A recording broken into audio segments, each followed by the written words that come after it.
모든 것을 내어주고도 왜 마음은 공허할까요? 우리는 어릴 때부터 배웠습니다. 남에게 친절하고 나누고 베풀며 살라고. 하지만 모든 것을 내어주고도 존중받지 못하고 이용만 당했다는 생각에 홀로 상처받은 밤은 없었습니까? 부처님께서는 무조건적인 베풀미, 항상 선이 아님을 경고하셨습니다. 때로는 나의 어리석은 친절이 나의 복을 내쫓고 상대방마저 망치는 독이 될 수 있기 때문입니다. 오늘 당신의 선량함이 당신을 해치지 않도록 반드시 알아야 할 10가지 지혜를 나누고자 합니다. 1장 나의 그릇을 먼저 채워라. 텅 빈 항아리에서는 아무것도 내어줄 수 없습니다. 이것은 불교의 가장 기본적인 가르침입니다. 부처님께서는 성도 후 제자들에게 말씀하셨습니다. 자등명 법등명, 스스로를 등불로 삼고 법을 등불로 삼으라. 남을 밝히기 전에 먼저 자신의 등불을 밝혀야 한다는 뜻입니다. 우리는 종종 자기 자신은 돌보지 않으면서 남을 돕는 것이 선행이라 착각합니다. 하지만 이는 마치 배고픈 사람이 남의 밥그릇을 채워주려 애쓰는 것과 같습니다. 진정한 자비는 충만함에서 나옵니다. 목마른 자가 어떻게 남에게 물을 줄 수 있겠습니까? 한 젊은 수행자가 부처님께 물었습니다. 세존이시여, 저는 모든 것을 남에게 베풀고 있는데 왜 마음이 허전하고 지친 것입니까? 부처님은 미소를 지으며 물으셨습니다. 그대는 오늘 아침을 먹었는가? 아닙니다. 공양을 준비하느라. 그대는 어제 잠을 충분히 잤는가? 아닙니다. 병든 이를 돌보느라. 부처님은 고개를 저으셨습니다. 굶주린 자가 어찌 남을 배부르게 할 수 있으며 지친 자가 어찌 남에게 안식을 줄 수 있겠는가? 법구경에 이런 구절이 있습니다. 먼저 자기를 바른 길에 두고 남을 가르쳐라. 지혜로운 사람은 번뇌에 물들지 않는다. 이는 단순히 이기적이 되라는 말이 아닙니다. 건강한 나무가 좋은 열매를 맺듯이 내면이 평화롭고 충만한 사람만이 진정한 도움을 줄 수 있다는 깊은 통찰입니다. 생각해 보십시오. 비행기 안전 안내에서도 산소 마스크는 먼저 자신이 착용한 후에 옆 사람을 도우라고 합니다. 왜일까요? 당신이 의식을 잃으면 아무도 도울 수 없기 때문입니다. 이것은 항공 안전만의 원칙이 아닙니다. 삶의 모든 영역에서 적용되는 지혜입니다. 매일 아침 명상으로 하루를 시작하십시오. 단 10분이라도 고요히 앉아 호흡을 가다듬고 내면의 평화를 찾으십시오. 경전을 읽으며 마음을 정화하십시오. 좋은 음식으로 몸을 돌보고 충분한 휴식으로 에너지를 회복하십시오. 이것은 게으름이 아니라 지혜입니다. 당신이 좋아하는 일을 하는 시간을 가지십시오. 산책을 하든 음악을 듣든 책을 읽든 당신의 영혼을 충전하는 활동을 하십시오. 이런 시간들이 쌓여 당신의 내면은 점점 풍요로워집니다. 그리고 그 풍요로움은 자연스럽게 넘쳐 흘러 타인에게도 전해집니다. 샘물이 마르지 않아야 계속 물을 기를 수 있듯이 당신의 내면의 샘물을 항상 맑고 풍부하게 유지해야 합니다. 매일 자신에게 물어보십시오. 오늘 나는 나를 위해 무엇을 했는가? 이 질문에 답할 수 없다면 당신은 이미 너무 많이 주고 있는 것입니다. 기억하십시오. 자기 돌봄은 이기심이 아니라 책임입니다. 당신이 건강하고 행복해야 당신과 연결된 모든 사람들도 그 긍정적인 에너지를 받을 수 있습니다. 빈 그릇으로는 아무것도 나눌 수 없습니다. 먼저 당신의 그릇을 채우십시오. 그래야 넘치는 것을 자연스럽게 나눌 수 있습니다. 희생이 아닌 충만함에서 나오는 배품만이 당신과 타인 모두를 행복하게 합니다. 2장 상대방의 성장을 빼앗는다. 한 스승이 제자에게 물었습니다. 나비가 고치를 뚫고 나오는 것을 도와주면 어떻게 될까? 제자는 답했습니다. 나비를 더 빨리 구할 수 있을 것입니다. 스승은 고개를 저었습니다. 아니다. 그 나비는 날지 못하고 죽을 것이다. 고치를 뚫는 그 고통의 과정이 날개를 펼 힘을 만들어주기 때문이다. 이 이야기는 단순한 비유가 아닙니다. 우리가 일상에서 무심코 행하는 수많은 친절이 바로 이런 모습입니다. 자녀가 숙제하는 것을 대신해주는 부모, 부하 직원의 실수를 항상 덮어주는 상사, 친구의 모든 문제를 해결해주려는 사람. 이들은 사랑과 친절로 포장하지만 실은 상대방의 성장 기회를 빼앗고 있습니다. 어느 날 한 어머니가 부처님을 찾아왔습니다. 세존이시여, 저는 아들을 너무 사랑합니다. 그래서 아들이 힘들어하지 않도록 모든 것을 대신해주고 있습니다.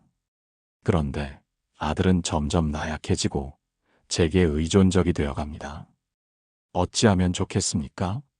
부처님은 정원의 나무를 가리키며 말씀하셨습니다. 저 나무를 보십시오. 바람이 불 때마다 당신이 나무를 붙잡아 준다면 어떻게 되겠습니까? 나무가 바람을 견디는 힘을 기르지 못할 것입니다. 그렇습니다. 당신의 사랑이 아들을 약하게 만들고 있습니다. 부처님은 제자들에게 답을 주지 않으셨습니다. 한 번은 안 한다가 물었습니다. 세존이시여, 깨달음이란 무엇입니까? 부처님은 침묵하셨습니다.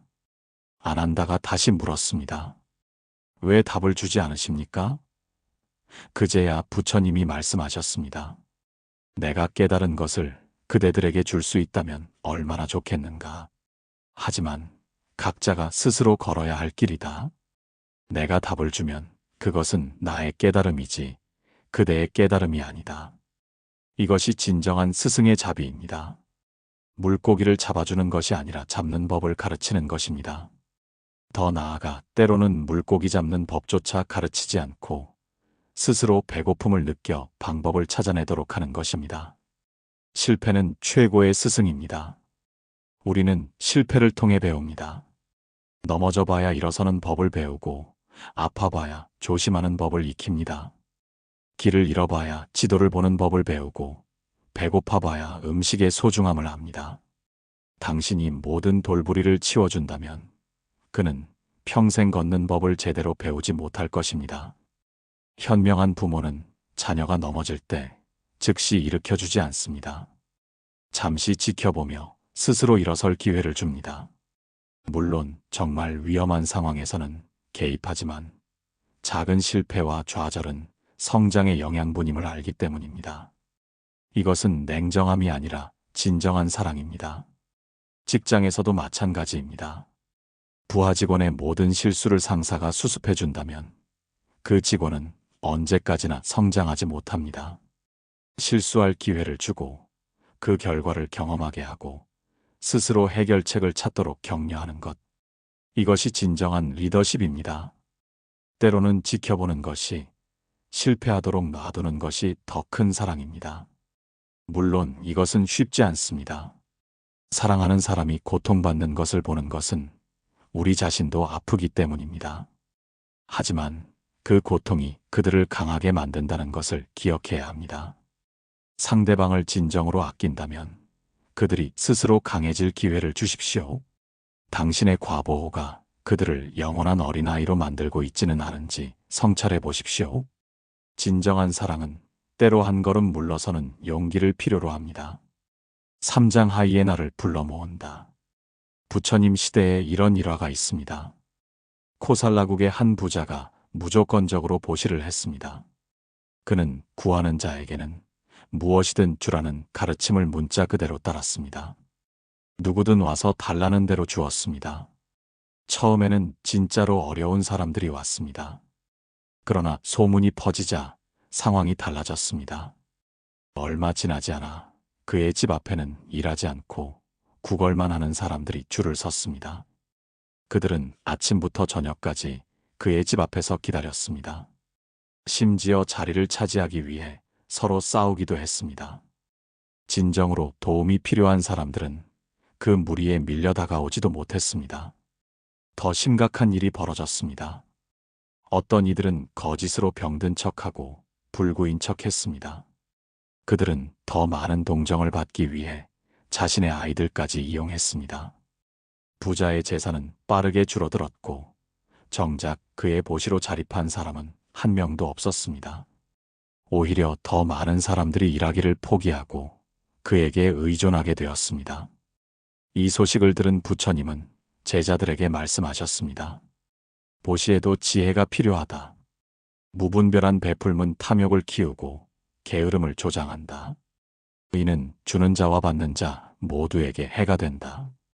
경계 없는 친절은 감사할 줄 모르는 이들을 불러 모읍니다. 마치 썩은 고기에 파리가 모이듯 당신의 무분별한 베풀문 기생충 같은 사람들을 끌어당깁니다.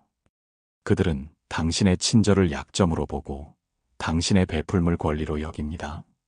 이런 사람들의 특징은 명확합니다. 처음에는 작은 부탁으로 시작합니다. 잠깐만 시간 좀. 이번만 도와주면. 당신이 들어주면 부탁은 점점 커집니다. 그리고 어느 순간부터는 저번에도 해줬잖아요 라는 말로 당신을 압박합니다. 감사는 사라지고 당연함만 남습니다. 더 나쁜 것은 당신이 한 번이라도 거절하면 그들은 당신을 나쁜 사람으로 봅니다. 그동안 잘해주더니 왜 갑자기 이래? 역시 믿을 사람이 없어. 그들은 당신의 선의를 이용하고도 오히려 당신을 비난합니다. 이들은 진정한 인연이 아닙니다. 불교에서는 이를 악연이라 부릅니다. 당신의 에너지를 빨아먹고 당신의 시간을 낭비하게 만드는 관계입니다. 그들과의 관계는 당신을 성장시키지 않습니다. 오히려 당신을 지치게 하고 소모시킵니다. 더 심각한 것은 이런 사람들이 많아질수록 진정으로 도움이 필요한 사람들이 당신에게 다가오기 어려워진다는 것입니다. 선한 사람들은 폐를 끼치기 싫어 멀리서 지켜보기만 합니다. 반면 뻔뻔한 사람들은 계속 요구합니다. 결국 당신 주변에는 당신을 이용하려는 사람들만 남게 됩니다. 맑은 물에는 맑은 물고기가 살고 썩은 물에는 구더기가 삽니다. 당신이 어떤 환경을 만드느냐에 따라 어떤 인연이 모이는지가 결정됩니다. 무분별한 베풀문 당신 주변을 탁하게 만듭니다. 지혜로운 선별이 필요합니다. 도움을 구하는 사람의 진정성을 살피십시오. 그들이 정말로 어려운 상황인지 아니면 단지 편하게 살려는 것인지 구분하십시오. 그들이 스스로 노력할 의지가 있는지 확인하십시오. 당신의 도움을 발판으로 자립하려는지 아니면 계속 의존하려는지 살피십시오. 부처님은 인연을 살펴법을 설하라고 하셨습니다. 모든 사람이 같은 가르침을 받을 준비가 되어 있지 않듯이 모든 사람이 당신의 친절을 받을 자격이 있는 것은 아닙니다. 당신의 도움이 그들을 게으르게 만들고 있다면 그것은 자비가 아니라 해악입니다. 진정한 자비는 분별력과 함께 갑니다. 옥석을 가리듯이 사람을 가려야 합니다. 이것은 차별이 아니라 지혜입니다.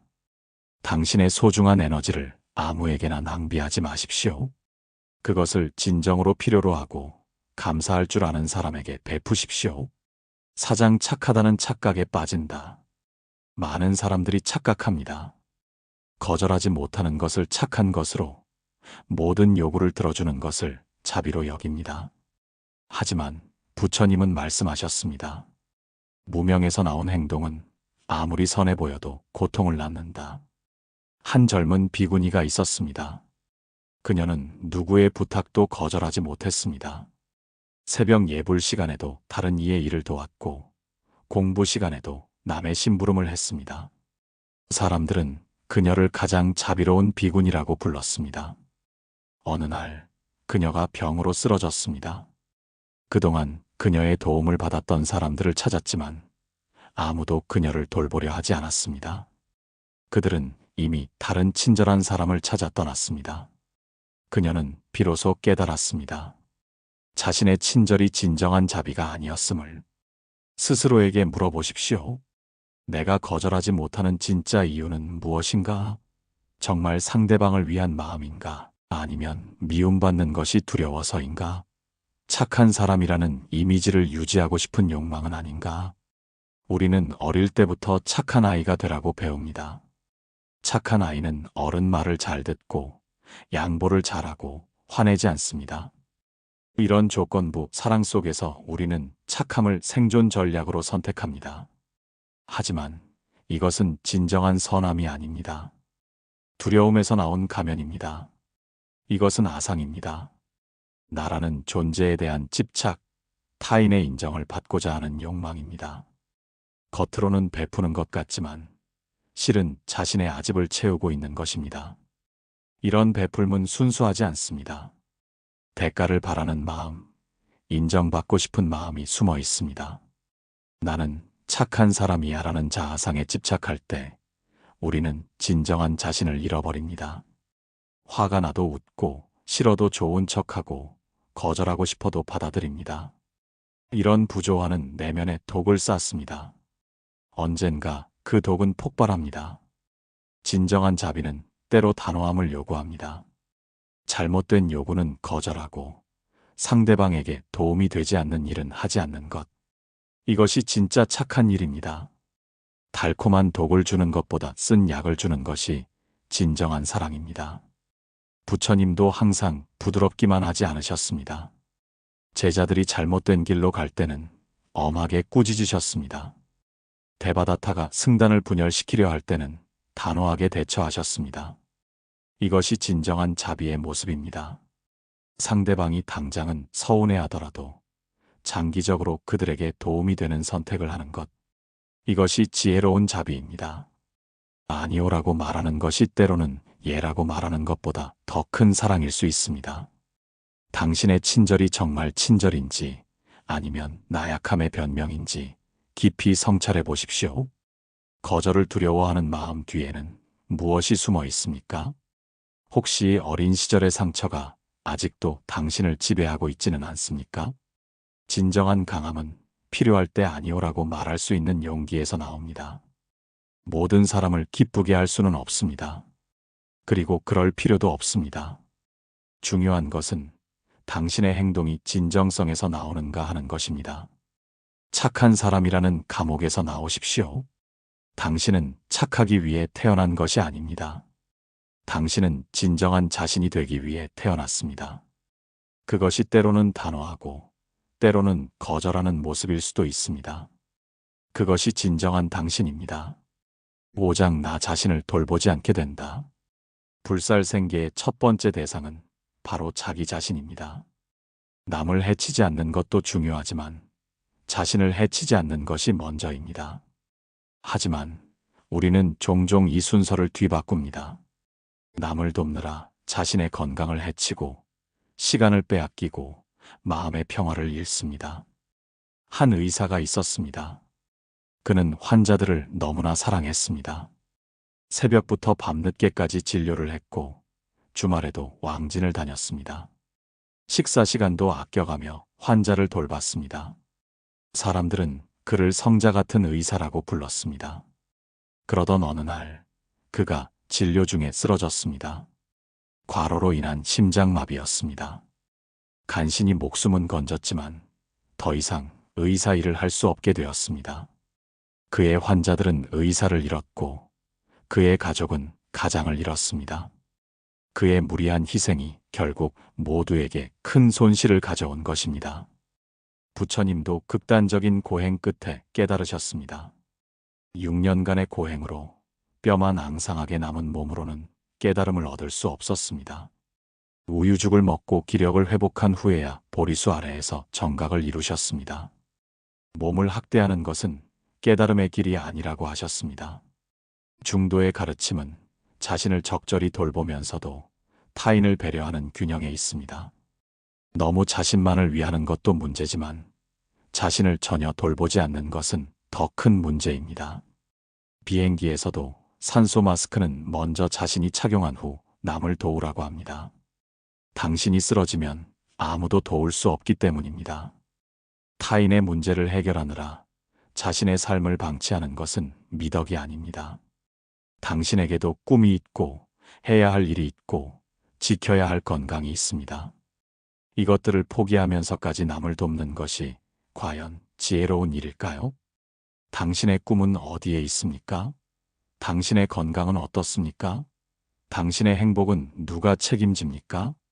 남의 정원을 가꾸느라 자신의 정원을 황폐하게 놔두는 것은 어리석음입니다. 한 스님이 있었습니다.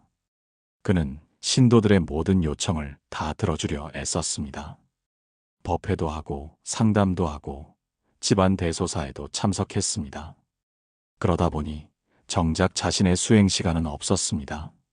명상할 시간도 경전 공부할 시간도 없었습니다. 어느 날 한 노스님이 그에게 물었습니다. 그대는 스님인가 심부름꾼인가?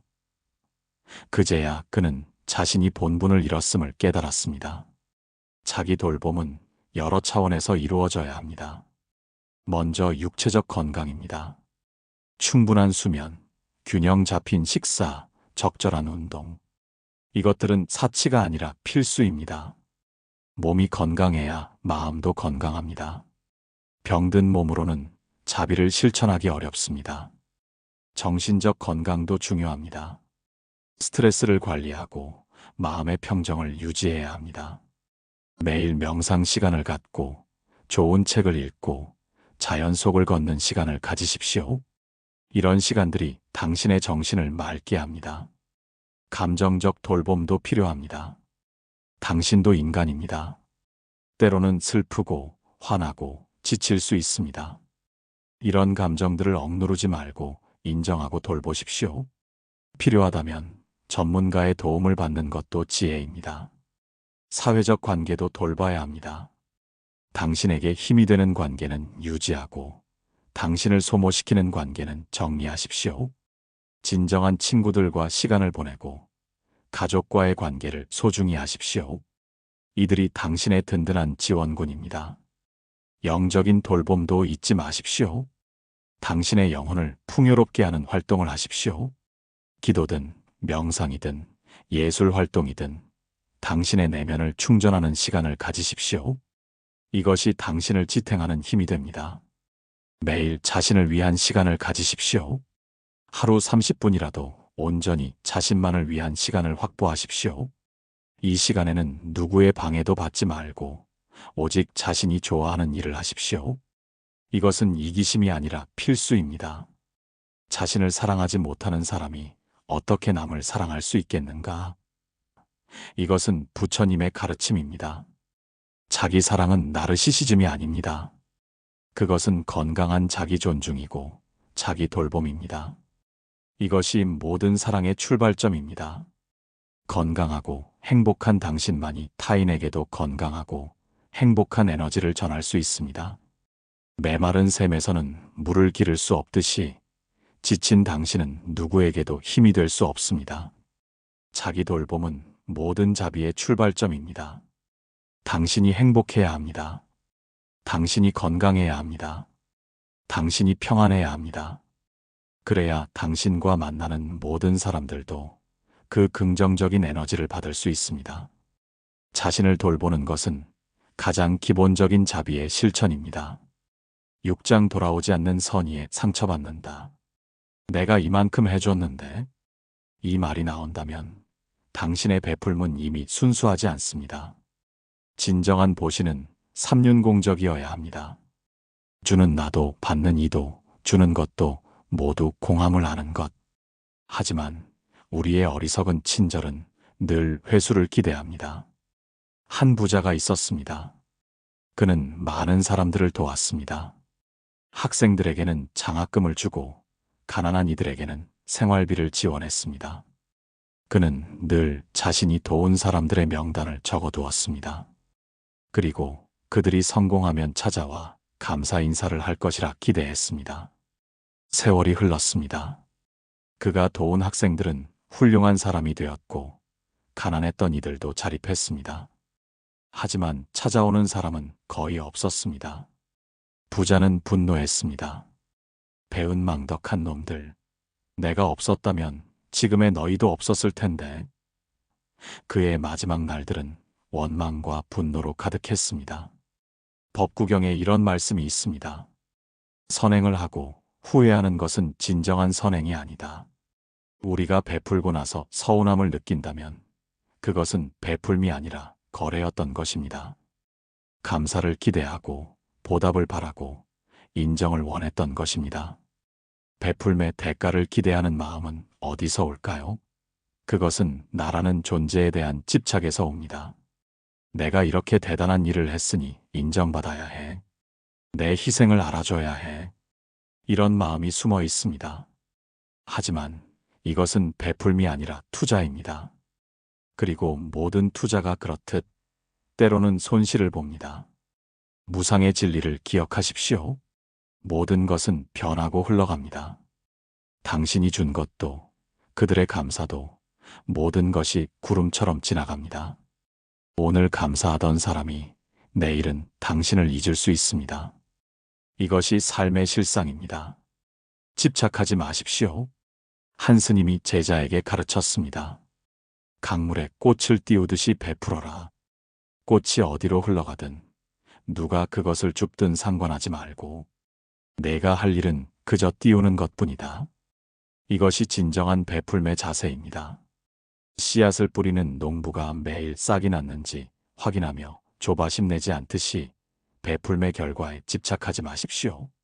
어떤 씨앗은 빨리 싹을 틔우고 어떤 씨앗은 오랜 시간이 걸립니다. 어떤 씨앗은 아예 싹을 틔우지 않을 수도 있습니다. 그것이 자연의 이치입니다. 대신 베푸는 그 행위 자체에서 기쁨을 찾으십시오. 남을 도울 수 있는 능력이 있다는 것 자체가 축복입니다. 베풀 수 있는 여유가 있다는 것에 감사하십시오. 누군가의 얼굴에 미소를 만들 수 있다는 것에 만족하십시오. 그것으로 충분합니다. 베풀면 던지는 것입니다. 던진 공이 돌아올 것을 기대하지 마십시오. 때로는 돌아오고 때로는 돌아오지 않습니다. 그것에 마음 쓰지 마십시오. 중요한 것은 당신이 던질 수 있었다는 사실입니다. 결과를 바라지 않고 베풀 때 비로소 진정한 자유와 평화를 얻습니다. 기대가 없으면 실망도 없습니다. 조건이 없으면 상처도 없습니다. 이것이 무조건적 사랑의 비밀입니다.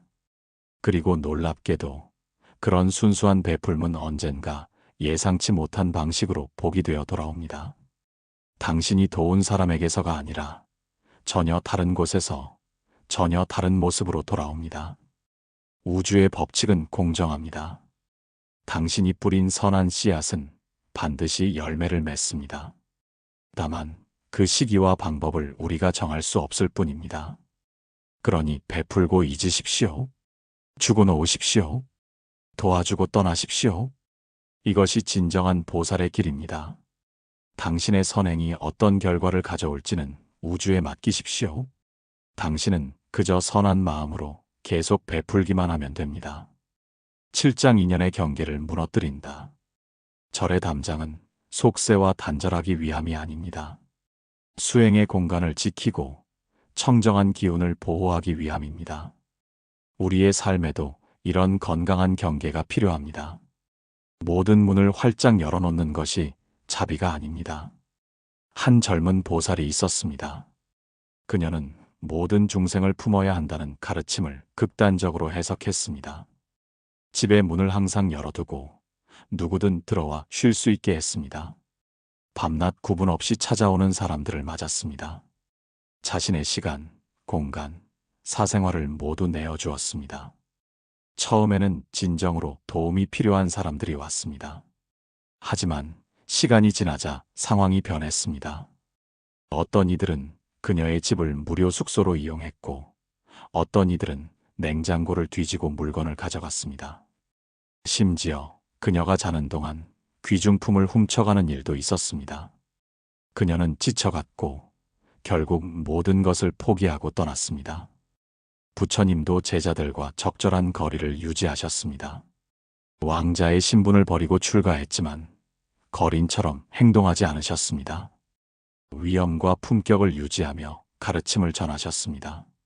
이는 교만이 아니라 가르침의 효과를 위한 지혜였습니다. 건강한 인간관계는 서로의 영역을 존중할 때 가능합니다. 너무 가까우면 서로에게 상처를 주고 너무 멀면 인연이 닿지 않습니다. 마치 고슴도치들이 추운 겨울을 나듯이 적절한 거리를 찾아야 합니다. 너무 가까우면 가시에 찔리고 너무 멀면 추위에 떱니다. 경계는 여러 종류가 있습니다. 먼저 시간의 경계입니다. 당신에게도 휴식이 필요하고 개인 시간이 필요합니다. 지금은 곤란합니다라고 말할 수 있어야 합니다. 24시간 대기 상태로 사는 것은 지혜롭지 않습니다. 공간의 경계도 중요합니다. 당신만의 공간, 아무도 침범할 수 없는 영역이 필요합니다. 그것이 방 하나든, 책상 하나든, 의자 하나든, 그 공간에서 당신은 온전한 자신이 될 수 있어야 합니다. 감정의 경계도 있습니다. 다른 사람의 감정에 너무 휩쓸리지 마십시오. 그들의 슬픔, 분노, 불안을 모두 떠안을 필요는 없습니다. 공감하되 휩쓸리지 않는 것, 이것이 지혜입니다. 물에 빠진 사람을 구하려면 당신은 물 밖에 있어야 합니다. 물질의 경계도 필요합니다. 당신의 것을 나누는 것은 아름답지만 모든 것을 내어주는 것은 어리석습니다. 당신에게도 생활이 있고 미래가 있습니다. 오늘 모든 것을 주고 내일 구걸하는 것이 자비일까요? 관계의 경계도 중요합니다. 친구는 친구이고 가족은 가족입니다. 직장 동료는 직장 동료이고 이웃은 이웃입니다. 각 관계마다 적절한 거리와 기대가 있습니다. 이를 혼동하면 관계가 꼬입니다. 당신이 모든 부탁을 들어주면 상대방은 당신을 함부로 대해도 되는 사람으로 인식합니다. 저 사람은 뭐든 들어주니까라는 인식이 생깁니다. 이것은 존중이 아니라 무시입니다. 건강한 경계는 상대방도 당신을 존중하게 만듭니다. 경계를 설정하는 것은 차가운 것이 아닙니다. 오히려 관계를 건강하게 오래 유지하는 지혜입니다. 울타리가 있어야 좋은 이웃이 될 수 있듯이 적절한 경계가 있어야 좋은 관계를 유지할 수 있습니다. 아니오라고 말하는 것을 배우십시오. 처음에는 어색하고 죄책감이 들 수 있습니다. 하지만 연습하면 자연스러워집니다. 미안하지만 지금은 어렵습니다. 다른 약속이 있어서 곤란합니다. 제 능력 밖의 일입니다. 이런 표현들을 연습하십시오. 당신의 시간, 에너지, 감정에는 한계가 있습니다. 이를 인정하고 보호하는 것은 당신의 권리이자 의무입니다. 명확한 경계는 서로를 존중하는 첫걸음입니다. 그리고 놀랍게도 건강한 경계를 가진 사람에게 사람들은 더 끌립니다. 왜냐하면 그런 사람과의 관계가 더 안전하고 예측 가능하기 때문입니다. 경계는 벽이 아닙니다. 그것은 문입니다. 필요할 때 열고 필요할 때 닫을 수 있는 문입니다. 당신이 그 문의 주인입니다. 언제 열고 닫을지는 당신이 결정합니다. 이것이 건강한 관계의 시작입니다. 8장 내 삶의 주인이 되지 못한다. 수처작주 입척해진 어디서든 주인이 되면 그곳이 모두 참된 자리가 된다. 선가의 이 가르침은 우리가 삶의 주체가 되어야 함을 말합니다. 하지만 타인의 요구에만 반응하며 사는 사람은 꼭두각시와 다름없습니다. 한 여인이 있었습니다. 그녀의 하루는 이렇게 시작됩니다. 눈을 뜨자마자 확인하는 것은 메시지입니다. 누가 무엇을 부탁했는지, 누가 도움을 청했는지, 그녀의 일정은 자신이 아닌 타인의 요구로 채워집니다. 아침은 이웃의 아이를 봐주고, 점심은 친구의 이사를 돕고, 저녁은 친척의 행사에 참석합니다. 정작 그녀가 하고 싶었던 일, 그녀의 꿈은 어디에도 없습니다. 어느 날 그녀는 거울을 보다가 낯선 얼굴을 발견했습니다. 피곤하고 생기 없는 얼굴. 그것은 자신의 삶을 살지 못한 사람의 얼굴이었습니다. 그녀는 스스로에게 물었습니다. 나는 누구인가? 내 삶은 어디에 있는가? 당신의 하루는 누구를 위한 것입니까? 아침에 눈을 뜨면 가장 먼저 떠오르는 것이 남의 부탁입니까? 당신의 계획과 꿈은 늘 뒷전으로 밀립니까? 이것은 자비가 아니라 자기 방기입니다. 당신에게도 이루고 싶은 것, 해야 할 일이 있습니다. 부처님은 왕자의 지위를 버리고 출가하셨습니다. 아버지의 기대, 아내의 바람, 왕국의 요구를 모두 뒤로 하고 자신의 길을 가셨습니다. 이것이 이기적인 행동이었을까요? 아닙니다. 자신의 진정한 길을 찾아 떠난 것입니다. 그 결과 그는 수많은 중생을 구제할 수 있는 부처가 되었습니다. 아니오라고 말하는 것은 거부가 아니라 선택입니다. 무엇을 할지 선택한다는 것은 동시에 무엇을 하지 않을지 선택하는 것입니다. 모든 것을 다 할 수는 없습니다. 시간은 한정되어 있고 에너지도 한정되어 있습니다. 중요한 것을 선택하고 집중하는 것이 지혜입니다. 스티브 잡스는 말했습니다. 혁신은 1000가지의 아니오라고 말하는 것이다. 이것은 비즈니스만의 이야기가 아닙니다. 인생도 마찬가지입니다. 진정으로 중요한 것의 예라고 말하려면 다른 많은 것들의 아니오라고 말해야 합니다. 매일 아침 자신에게 물어보십시오. 오늘 나는 무엇을 위해 살 것인가? 타인의 기대가 아닌 자신의 가치관에 따라 선택하십시오. 당신에게 중요한 것이 무엇인지 명확히 아십시오. 그리고 그것을 중심으로 하루를 계획하십시오. 당신의 꿈은 무엇입니까? 혹시 너무 오래 미뤄두어 잊어버렸습니까? 지금이라도 늦지 않았습니다. 작은 것부터 시작하십시오. 하루 30분이라도 당신의 꿈을 위한 시간을 만드십시오. 그림을 그리고 싶었다면 그리십시오. 글을 쓰고 싶었다면 쓰십시오. 여행을 가고 싶었다면 계획부터 세우십시오. 주변의 시선을 두려워하지 마십시오. 갑자기 왜 이기적이 되었어? 라는 말을 들을 수도 있습니다. 하지만 당신의 삶을 사는 것이 어떻게 이기적일 수 있습니까? 오히려 자신의 삶을 포기하는 것이 자신에 대한 폭력입니다.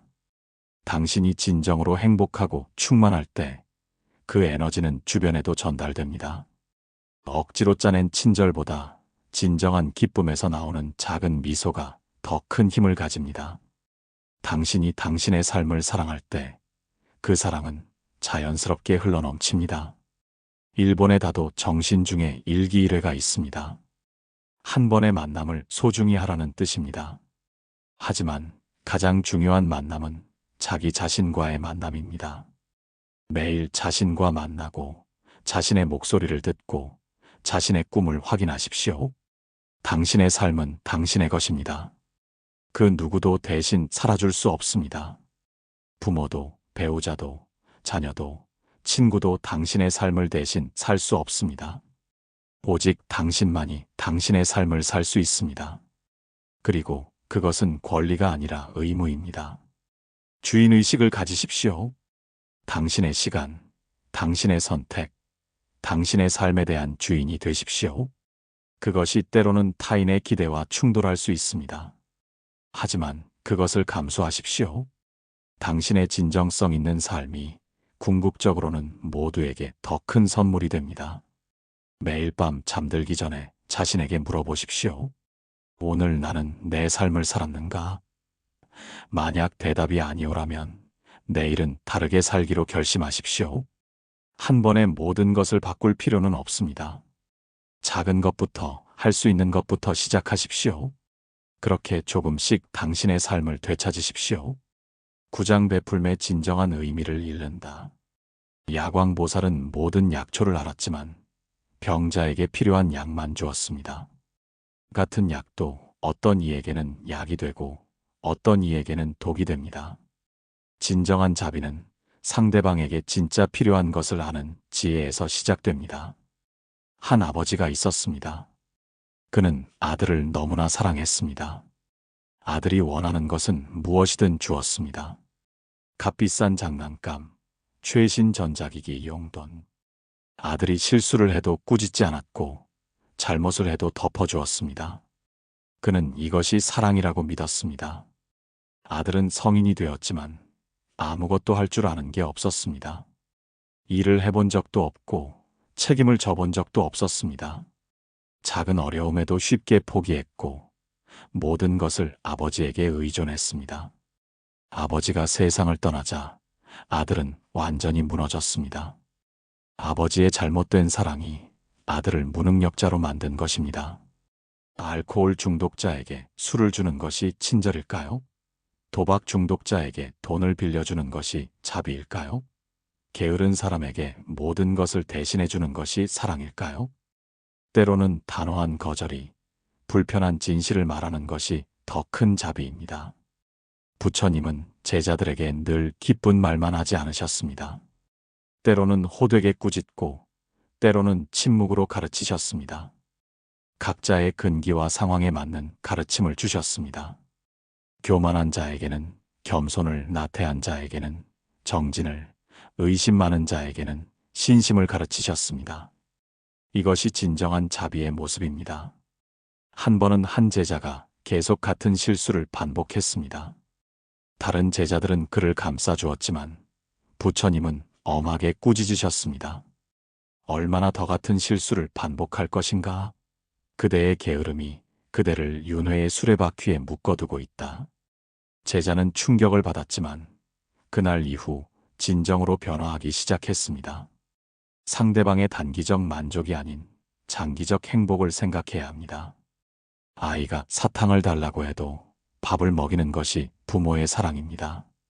환자가 약을 거부해도 먹이는 것이 의사의 책임입니다. 진실이 아프더라도 말해주는 것이 친구의 도리입니다. 우리는 종종 상대방의 기분을 상하게 하지 않으려고 진실을 숨깁니다. 하지만 이것은 자비가 아니라 비겁함입니다. 상대방의 성장보다 자신의 편안함을 선택하는 것입니다. 미움받을 용기가 없는 사랑은 진정한 사랑이 아닙니다. 한 청년이 스승을 찾아왔습니다. 스승님, 저는 모든 사람을 행복하게 해주고 싶습니다. 스승은 웃으며 말했습니다. 그대는 부처도 아니고 신도 아니다. 어찌 모든 사람을 행복하게 할 수 있겠는가?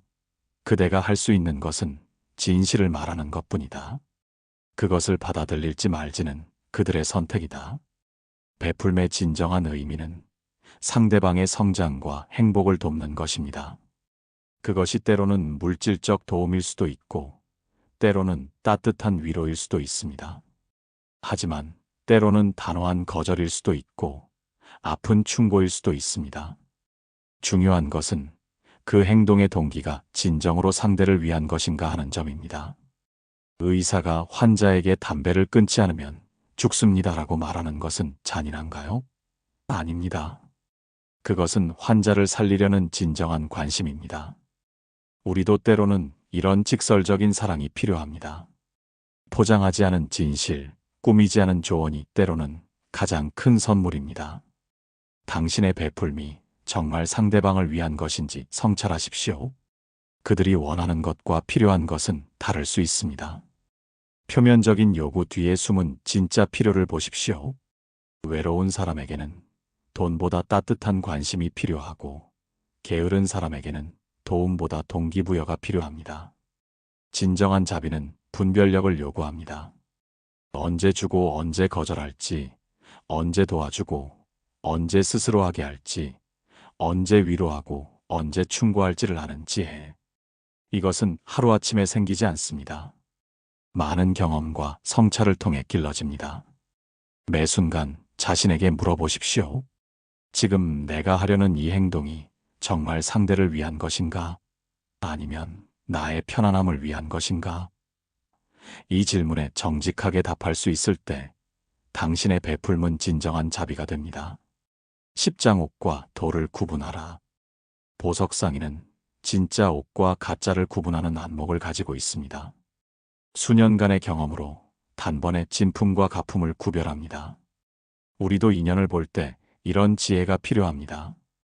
모든 사람이 당신의 자비를 받을 준비가 되어 있는 것은 아닙니다.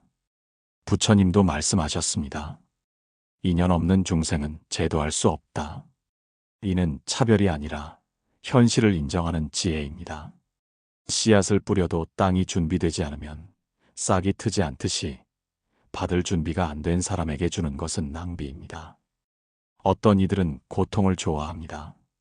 이상하게 들리겠지만 사실입니다. 그들은 피해자 역할에 안주하며 불평하는 것을 즐깁니다. 도움을 받아도 변하지 않으려 하고 오히려 도와준 사람을 탓합니다. 당신이 제대로 도와주지 않아서 실패했어라고 말합니다. 또 어떤 이들은 기생충처럼 삽니다. 스스로 노력할 생각은 없고 남의 도움만 바랍니다. 한 번 도움을 받으면 계속 요구합니다. 그들에게 당신은 사람이 아니라 자판기입니다. 버튼만 누르면 나오는 자판기. 당신의 선한 에너지는 한정되어 있습니다. 하루는 24시간뿐이고 당신의 체력과 재산도 한계가 있습니다. 이 소중한 자원을 어디에 쓸 것인가는 중요한 선택입니다. 돌에게 옥의 가치를 기대하며 투자하는 것은 어리석음입니다. 진짜 도움이 필요한 사람들의 특징은 무엇일까요? 첫째, 그들은 겸손합니다. 도움받는 것을 당연하게 여기지 않고 감사할 줄 압니다. 둘째, 그들은 노력합니다. 받은 도움을 발판으로 스스로 일어서려 합니다. 셋째, 그들은 나눕니다. 자신이 받은 도움을 다시 남에게 전합니다. 한 노인이 강가에서 물에 떠내려가는 전갈을 발견했습니다. 노인은 전갈을 구하려 손을 뻗었지만 전갈은 노인을 쏘았습니다. 그래도 노인은 계속 시도했습니다. 지나가던 청년이 물었습니다. 왜 당신을 쏘는 전갈을 구하려 하십니까? 노인이 답했습니다. 전갈의 본성은 쏘는 것이고 내 본성은 돕는 것이다. 하지만 노인은 이번에는 나뭇가지를 사용해 전갈을 구했습니다. 지혜롭게 도와야 한다. 이것이 핵심입니다. 당신의 본성이 자비롭더라도 그것을 지혜롭게 사용해야 합니다. 감사할 줄 알고 성장하려는 의지가 있고 받은 것을 다시 나눌 줄 아는 사람. 이런 사람에게 베푸는 것이 진정한 복을 짓는 일입니다. 어떻게 구분할 수 있을까요? 작은 것부터 시작하십시오. 큰 도움을 주기 전에 작은 도움을 주고 반응을 보십시오. 그들이 어떻게 받아들이는지, 어떻게 사용하는지 관찰하십시오. 감사하는지, 더 요구하는지, 약속을 지키는지 확인하십시오. 농부가 좋은 땅을 골라 씨를 뿌리듯이 당신도 당신의 자비가 열매를 맺을 수 있는 곳을 선택해야 합니다. 모든 땅이 옥토는 아닙니다. 돌밭에 씨를 뿌리면 씨만 낭비됩니다. 하지만 좋은 땅에 뿌리면 30배, 60배, 100배의 열매를 맺습니다. 이것은 인색함이 아니라 지혜입니다. 제한된 자원을 가장 효과적으로 사용하는 것입니다. 당신이 도운 한 사람이 변화하여 다시 10사람을 돕는다면 그것이야말로 자비의 확산입니다. 하지만 100사람을 도와도 아무도 변하지 않는다면 그것은 낭비입니다. 무분별한 베풀면 당신도 상대방도 망칩니다. 당신은 지치고 실망하며 상대방은 의존적이 되고 감사할 줄 모르게 됩니다. 지혜로운 선택이 모두를 살립니다. 당신은 보람을 느끼고 상대방은 진정으로 성장합니다. 매일 자신에게 물어보십시오. 오늘 내 자비는 옥을 향했는가, 돌을 향했는가? 만약 계속 돌에게만 투자하고 있다면 이제 방향을 바꿀 때입니다.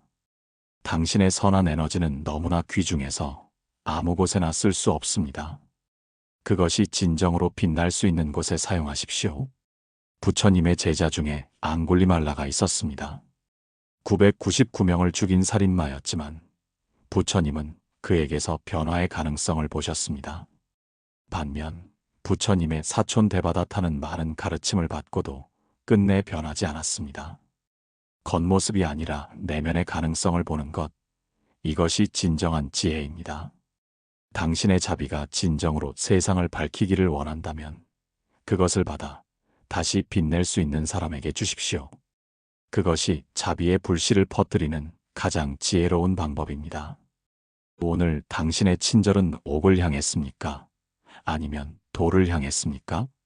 진정한 자비는 지혜와 함께 갑니다. 나를 먼저 채우고 상대를 바르게 보고 때와 장소를 가려 베푸는 것. 이것이 부처님이 가르치신 중도의 자비입니다. 당신의 선량함이 상처가 아닌 복이 되어 돌아오기를, 당신이 지혜로운 자비를 실천하는 진정한 보살이 되기를 기원합니다. 나무아미타불.